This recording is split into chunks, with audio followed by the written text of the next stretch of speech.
I didn't have women that I looked up to in science when I was a little kid. And so having that be accessible, fun, but also talking about, things that I love would be really, really cool. So that's kind of the general goal, I think.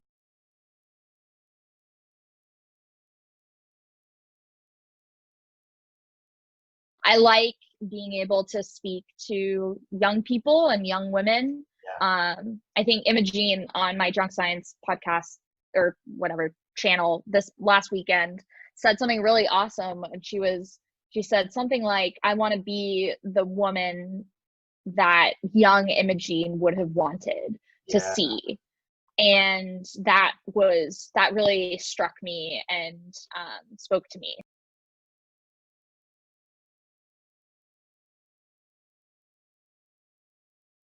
I, for the longest time, have loved astronomy and always wanted to do something in astronomy. That the logical next step would be to stay in academia and do the postdoc to professor route. But the more that I spend time in academia, and the more I think I learn about myself, while that is still something I'm thinking about, that's not necessarily my number one goal. I don't think I am a great planner when it comes to things. So like I definitely think about the future and I think about possibilities, but I don't necessarily put all my eggs in one basket and say like, I have to do this or I'm going to be unfulfilled for the rest of my life.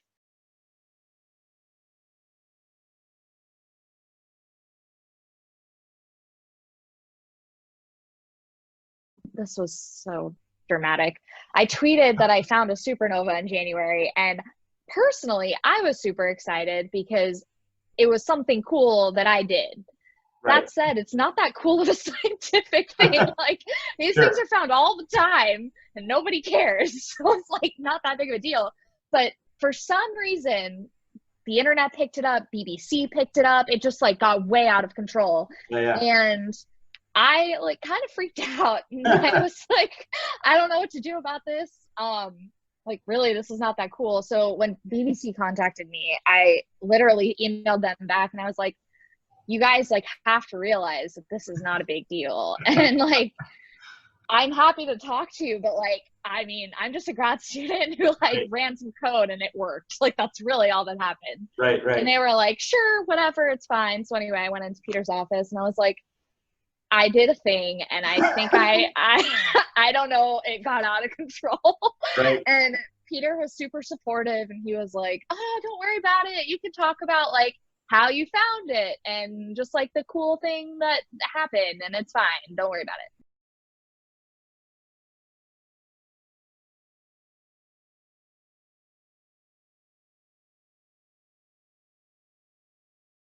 Hey everyone! Today I'm going to talk about one of my favorite stars. It's been in the popular science news press a lot over the last few months. It is the star Betelgeuse. So for those of you who don't know what Betelgeuse is, it is the left shoulder of the constellation Orion. It is a red supergiant nearing the end of its life, and we're trying to figure out when it's going to explode. So Betelgeuse has done something really funky over the last few months. In December, it started dimming a lot, to the point that it was about 35% of its normal brightness, which is wild. You can actually see that with the naked eye. And then it started rebrightening right on schedule in February. So this has been really wild for astronomers and for people who don't do astronomy at all, to see one of sort of the familiar stars do some really weird stuff that we can see from Earth with the naked eye.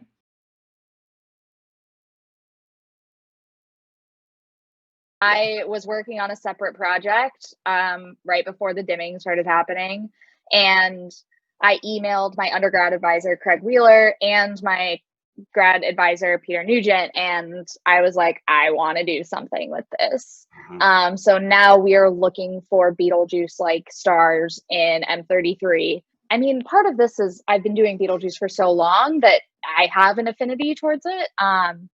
but it's really incredible to be able to do something in astronomy that you can see and see change and see it with your naked eye change. Like that is wild in the field. And so that is really exciting for me.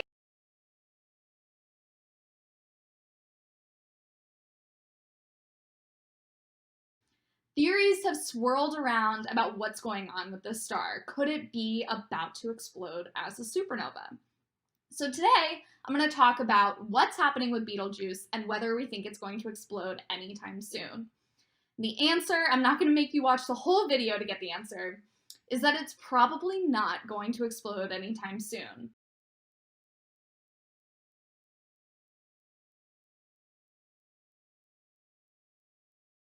So right now, the plan is for me to stay up until 5 a.m. doing this. You guys are obviously welcome to tune in and leave whenever you want.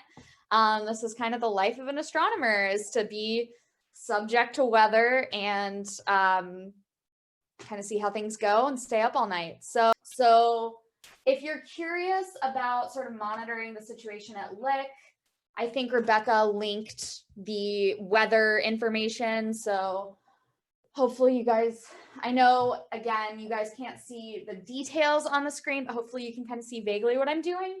Weather stuff is right here. The link is, again, somewhere in the chat or something.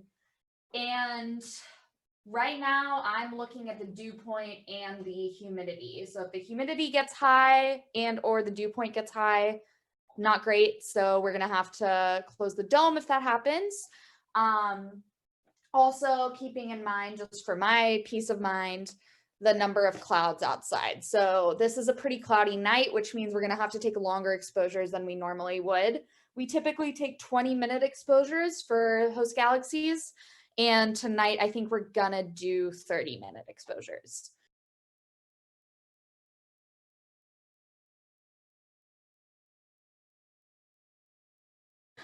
All right, so yay, it's working. Don't know what happened. We'll see if it repeats. So the plan is to just kind of keep going. We have 260 seconds left on the blue side and 500 seconds left on the red side, and then we'll slew to the next target.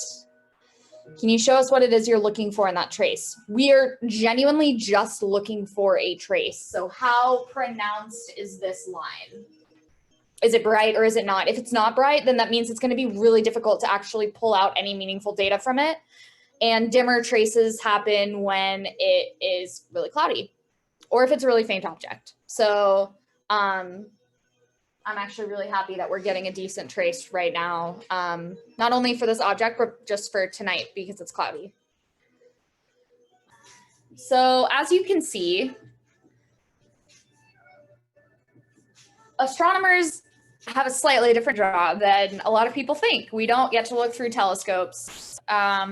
We are very much chained to our laptops and trying to understand data. That's why we have to program. That's why we have to code. That's why, you see a billion terminal windows open. I don't often get to look at pictures of beautiful things, which is why part of the reason why I get so excited when I get to observe, because there are beautiful pictures of, well, this looks like crap, but if you stay on with me tonight, you can see some gorgeous photos of these galaxies that we're going to look at. And it puts into perspective some of the data that we're collecting.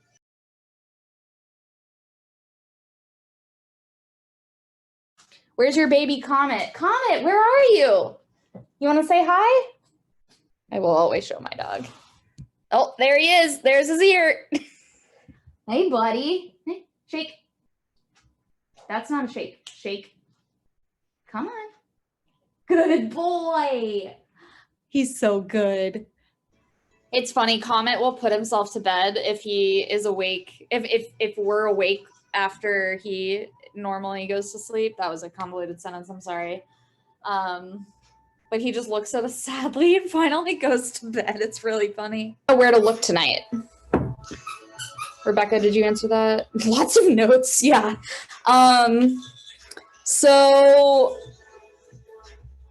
we try to look at objects that are high up in the sky and have good seeing, which basically means, I don't know, how do you describe seeing? I don't know. You get the best picture from it. And so there's several calculations that go into making that decision.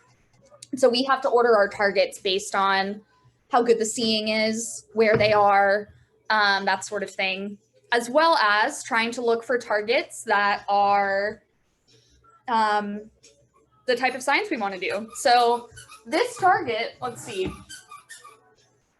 it's not classified yet. So it only exploded 10 days ago, which means that we don't actually know what type of supernova it is. We just know that a star exploded in the vicinity of this galaxy.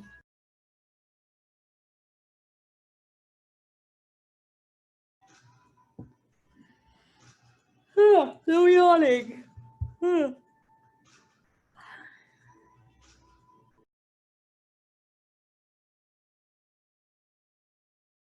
No one's telling me I can't do it, so keep going.